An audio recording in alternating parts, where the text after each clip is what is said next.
Hi dears, 5ാം ക്ലാസ്സിലെ social science പ്രവർത്തനങ്ങളിലേക്ക് എല്ലാവർക്കും സ്വാഗതം. Class 5 social science 5th chapter universe A great wonder എന്നുള്ള ചാപ്റ്ററിൽ നിന്നുള്ള കുറച്ച് ക്വസ്റ്റ്യൻസ് ഒക്കെയാണ് ഇന്നിവിടെ ഡിസ്കസ് ചെയ്യുന്നത് കേട്ടോ. Guest in the solar system. Guest in the solar system ആരൊക്കെയാണ്? Comets are rare visitors to the solar system. Solar സിസ്റ്റത്തിലെ റെയർ വിസിറ്റേഴ്സ് ആണ് ആര്? കോമറ്റ്സ്. കോമറ്റ്സ് എന്ന് പറഞ്ഞാൽ എന്താണ്? They are lumps of cosmic dust and snow particles. അതായത് ഒരു ഡസ്റ്റിന്റെ ഒരു കൂട്ടം, ഒരു ലംസ് അല്ലെങ്കിൽ സ്നോ പാർട്ടിക്കിൾസ്, ഇതൊക്കെയാണ് ഈ ഒരു കോമറ്റ്സ് എന്ന് പറയുന്നത്. പൊടിപടലങ്ങളുടെയും അതുപോലെ തന്നെ സ്നോയുടെയും ഒക്കെ ഒരു കൂട്ടത്തെയാണ് ഈ ഒരു കോമറ്റ്സ് എന്ന് പറയുന്നത്. Their tail is formed as they approach the sun and it glows in the sunlight. അവയ്ക്ക് ഒരു വാല് ഫോം ചെയ്യും, ഒരു ടെയില് ഫോം ചെയ്യും. എപ്പോഴാണ് ഫോം ചെയ്യുന്നത്? അവ സണ്ണിന്റെ അടുത്തെത്തുമ്പോൾ അല്ലെങ്കിൽ സൂര്യന്റെ അടുത്തെത്തുമ്പോൾ എന്ത് സംഭവിക്കും? ഒരു വാല് ഫോം ചെയ്യും, ഒരു ടെയിൽ ഫോം ചെയ്ത് കഴിഞ്ഞിട്ട് ആ സൺലൈറ്റിൽ അതിങ്ങനെ ഗ്ലോ ചെയ്യുമെന്നാണ് പറയുന്നത്. Though they revolve around the sun, they come close to the sun very rarely. അതായത് അവ സണ്ണിന് ചുറ്റും കറങ്ങിക്കൊണ്ടിരിക്കുന്നുണ്ട്. ഓക്കെ, പക്ഷേ they come close to the sun very rarely. അവ സണ്ണിന്റെ അടുത്തേക്ക് വളരെ ചുരുക്കം മാത്രമേ വരാറുള്ളൂ. The length and the brightness of the comet's tail increase as it approaches the sun. ബ്രൈറ്റ്നസ്സും ലെങ്ത്തും ഒക്കെ ആ ടെയിലിന്റെ കോമറ്റിന്റെ ടെയിലിന്റെ ലെങ്ത്തും നീളവും ബ്രൈറ്റ്നസ് ഒക്കെ സണ്ണിന്റെ അടുത്തേക്ക് എത്തുന്നതോട് കൂടിയിട്ട് ഇൻക്രീസ് ചെയ്യും. സണ്ണിന്റെ അതായത് സൂര്യന്റെ അടുത്തേക്ക് എത്തുമ്പോൾ എന്ത് സംഭവിക്കും? ടെയിലിന്റെ സൈസും ബ്രൈറ്റ്നസ്സും ലെങ്ത്തും ബ്രൈറ്റ്നസ്സും ഒക്കെ കൂടിക്കൊണ്ടിരിക്കും. The comet ISON which arrived by the end of 2013. Comet ISON എന്ന് പറഞ്ഞിട്ടുള്ള ആ ഒരു കോമറ്റ് 2013 അവസാനത്തോടെയാണ് അറൈവ് ചെയ്തത്. ഇവിടെ നോക്കൂ, ഹാലീസ് വാൾ കോമറ്റ്.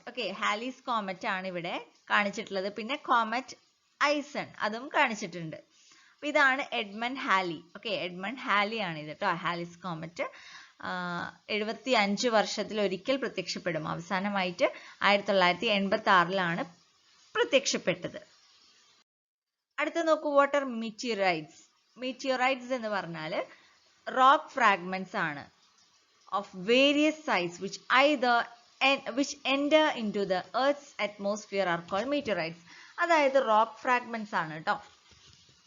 പാറക്കല്ലുകൾ ഉണ്ടല്ലോ, പാറക്കല്ലുകളാണ്. പലതരത്തിലെ, പല ഷേപ്പുകളിലുള്ള, പല സൈസുകളിലുള്ള പാറക്കല്ലുകളാണ്. അവ എന്താണ് ചെയ്യുന്നത്? ഭൂമിയുടെ അറ്റ്മോസ്ഫിയറിലേക്ക്, എർത്ത് അറ്റ്മോസ്ഫിയറിലേക്ക് എൻ്റർ ചെയ്യുന്ന വേരിയസ് സൈസിലുള്ള റോക്ക് ഫ്രാഗ്മെന്റ്സിനെയാണ് എന്ത് പറയുന്നത്? മീറ്റിയോറോയിഡ്സ് എന്ന് പറയുന്നത്. They burn due to friction with air on entering into the atmosphere. അവ എർത്തിന്റെ അറ്റ്മോസ്ഫിയറിലേക്ക് എത്തിക്കഴിഞ്ഞാൽ അവ എന്ത് ചെയ്യും? കത്തിക്കൊണ്ടിരിക്കും. ഡ്യൂ ടു ഫ്രിക്ഷൻ കൊണ്ട് തന്നെ എയറുമായിട്ട് ഒരഞ്ഞിട്ട് എന്ത് സംഭവിക്കും? അത് കത്തും. This is the flash that we see in the sky. ഈ ഒരു ഫ്ലാഷ് ആണ് നമ്മൾ സ്കൈയിൽ നോക്കിയാൽ കാണുന്നത്. This is the flash that we see in the sky. സ്കൈയിൽ നോക്കിക്കഴിഞ്ഞാൽ നമുക്ക് ഈ ഒരു ഫ്ലാഷ് കാണാൻ പറ്റും. അടുത്തത് മീറ്റിയോറൈറ്റ്സ്. എന്താണ് meteorites? The unburned remains of the meteors falling on the earth are called meteorites. അതായത് നമ്മൾ പറഞ്ഞു മീറ്റിയോർസ് കത്തും എന്നല്ലേ. എർത്തിന്റെ സർഫസിൽ അറ്റ്മോസ്ഫിയറിൽ എത്തിക്കഴിഞ്ഞാൽ എന്ത് സംഭവിക്കും? മീറ്റിയോർസും എയറും കൂടിയിട്ട് ഒരു ഒരയിലുണ്ടാവും. ആ ഒരച്ചില് ഫ്രിക്ഷനിൽ എന്ത് സംഭവിക്കും? ഇതൊരു ബേൺ ചെയ്യും അല്ലെ. മീറ്റിയോർസ് ബേൺ ചെയ്യും. പക്ഷെ ചില മീറ്റിയോർസ് എന്ത് സംഭവിക്കും? ബേൺ ചെയ്യില്ല, പകുതി മാത്രമേ ബേൺ ചെയ്യുള്ളൂ. അത് എർത്തിന്റെ അറ്റ്മോസ്ഫിയറിലേക്ക് വീഴും, എർത്തിലേക്ക് വീഴും. അതാണ് മീറ്റിയോറൈറ്റ്സ് എന്ന് പറയുന്നത്. മീറ്റിയോറൈറ്റ്സ് എന്ന് പറയുന്നത് unburned remains of the meteors falling on the earth are called meteorites. ഇവിടെ നോക്കൂ, meteorites fallen in Namibia, Africa. Meteorite fallen in the Chinque River side in Russia. meteorite fallen in India. അപ്പോൾ ഇത്രയും meteorites ആണ് നമുക്ക് ഇപ്പോൾ കിട്ടിയിട്ടുള്ളത് കേട്ടോ. Examples of meteorites ആണ് ഇത് കേട്ടോ. അടുത്ത നോക്കൂ, list out the members of solar system. Solar സിസ്റ്റത്തിലെ മെമ്പേഴ്സിനെ നമുക്കൊന്ന് ലിസ്റ്റ് ഔട്ട് ചെയ്താലോ? ഏതൊക്കെയാണ്? Yes, sun, planets, satellites, asteroids, comets, dwarf planets, meteoroids. ഇതൊക്കെയാണ് സോളാർ സിസ്റ്റത്തിലെ മെമ്പേഴ്സ്. ആരൊക്കെയാണ്? സൺ ഉണ്ട്, planets, satellites, asteroids, comets, dwarf planets, meteoroids. ഇവരൊക്കെയാണ് സോളാർ സിസ്റ്റത്തിലെ മെമ്പേഴ്സ്. കുറച്ച് അമേസിംഗ് ഫാക്ട്സ് കൊടുത്തിട്ടുണ്ട്. Uranus is the rolling planet in the solar system. Solar സിസ്റ്റത്തിലെ rolling planet ഏതാണ്? Uranus. While all the other planets spin like top. ബാക്കി എല്ലാ പ്ലാനറ്റ്സും ടോപ്പിൽ ഇങ്ങനെ സ്പിൻ ചെയ്തുകൊണ്ടിരിക്കും, ഒരു ടോപ്പ് പോലെ സ്പിൻ ചെയ്തുകൊണ്ടിരിക്കും. Uranus spins like the wheel of vehicles. പക്ഷെ യുറാനസ് എന്ത് ചെയ്യും? വെഹിക്കിൾസിന്റെ വീൽസ് ചക്രം കറങ്ങുന്നത് പോലെയാണ് യുറാനസ് സ്പിൻ ചെയ്യുന്നത്. If you are planning to go to Venus, don't forget that sun rises in the west there. അപ്പൊ നിങ്ങൾ വീനസിലെങ്ങാനും പോവാൻ പ്ലാൻ ചെയ്യുന്നുണ്ടെങ്കിൽ എന്താണ് അവിടുത്തെ condition? Sun rises in the west. നമുക്ക് ഇവിടെ sun rises in the east അല്ലേ, പക്ഷേ വീനസിൽ എന്താണ്? Sun rises in the west. അടുത്തത്, in the moon stars are visible during the day time also. മൂണില് സ്റ്റാർസിനെ നമുക്ക് രാവിലെയും കാണാൻ പറ്റും. അപ്പൊ ഇതൊക്കെയാണ് കുറച്ച് അമേസിംഗ് ഫാക്ട്സ്. അടുത്തത്, എർത്ത് അവർ പ്ലാനറ്റ്. നമുക്ക് എർത്തിനെ കുറിച്ച് പഠിച്ചാലോ? നമ്മുടെ ഭൂമിയെ കുറിച്ച് നമുക്ക് പഠിക്കണ്ടേ? The earth is the only planet where life is found to exist. നമ്മുടെ ജീവൻ കണ്ടെത്തിയിട്ടുള്ള ആകെ കൂടിയ ഒരു പ്ലാനറ്റിൽ മാത്രമേ ജീവൻ കണ്ടെത്തിയിട്ടുള്ളൂ. ഏതാണത്? Yes, earth. Vast expanse of surface water reserve exist only on the earth.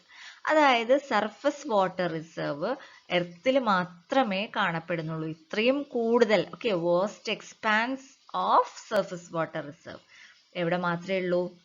Yes, എർത്തിൽ മാത്രമേ ഉള്ളൂ. When viewed from space, the Earth's color appears to be pale blue.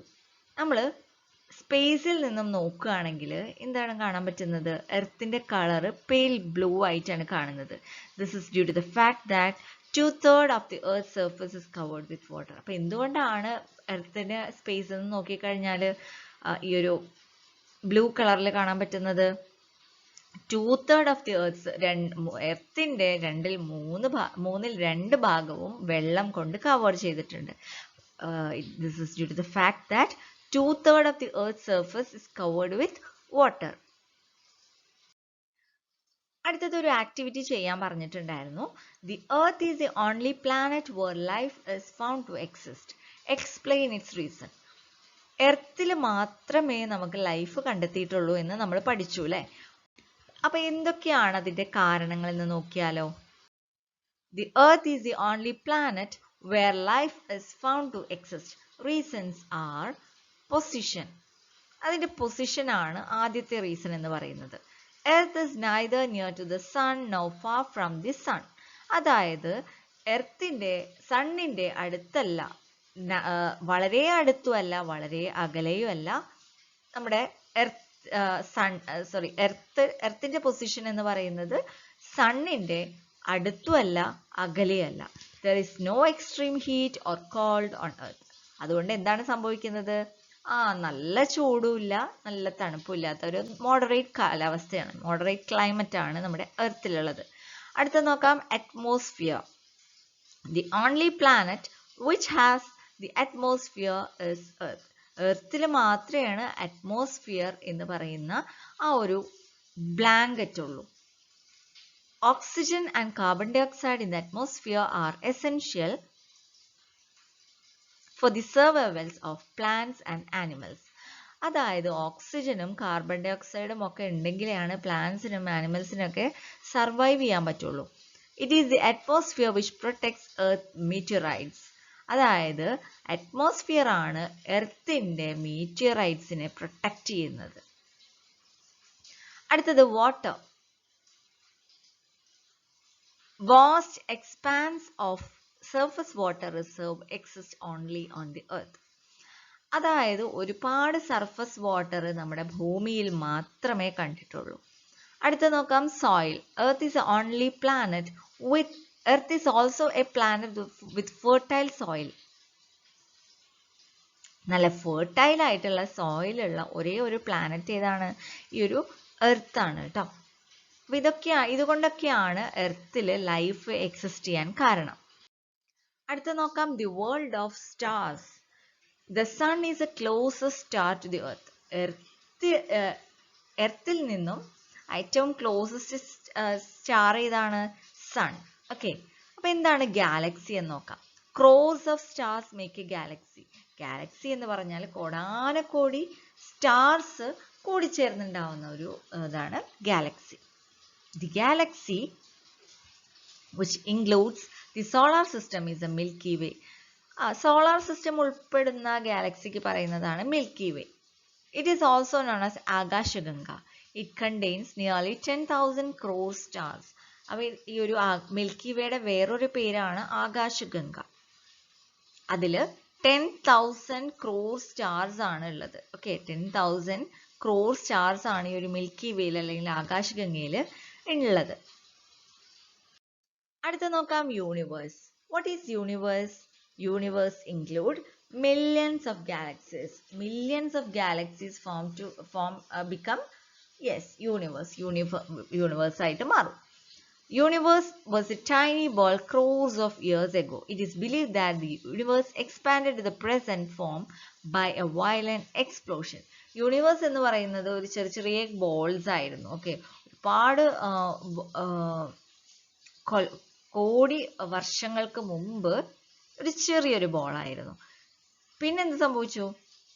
ഒരു വയലന്റ് എക്സ്പ്ലോഷനിൽ ഇത്രയും എക്സ്പാൻഡ് ചെയ്തു എന്നാണ് പറയുന്നത്. ഇവിടെ നോക്കൂ, the Milky Way is one among the nearest 10,000 crore galaxies which contain crores of stars, of which Sun is the one around which the eight planets revolve, of which Earth is a little one, where our country is located, in which our state of Kerala is, in which my beautiful land is. അതായത് milky വേ എന്ന് പറയുന്നത് ഈ 10,000 crore ഗാലക്സികളിൽ ഒന്ന്. Okay, ആ ഗാലക്സിയിൽ എന്താണുള്ളത്? Milky വേയിൽ cross of stars ഉണ്ട് അല്ലെ. ആ സ്റ്റാർ, അതിലത്തെ ഒരു സ്റ്റാർ ആണ് സൺ. ഓക്കെ, സണ്ണില് ചുറ്റും എന്ത് സംഭവിക്കുന്നുണ്ട്? 8 പ്ലാനറ്റ്സ് റിവോൾവ് ചെയ്യുന്നുണ്ട്. ആ പ്ലാനറ്റ്സിൽ ഒന്നാണ് എർത്ത്.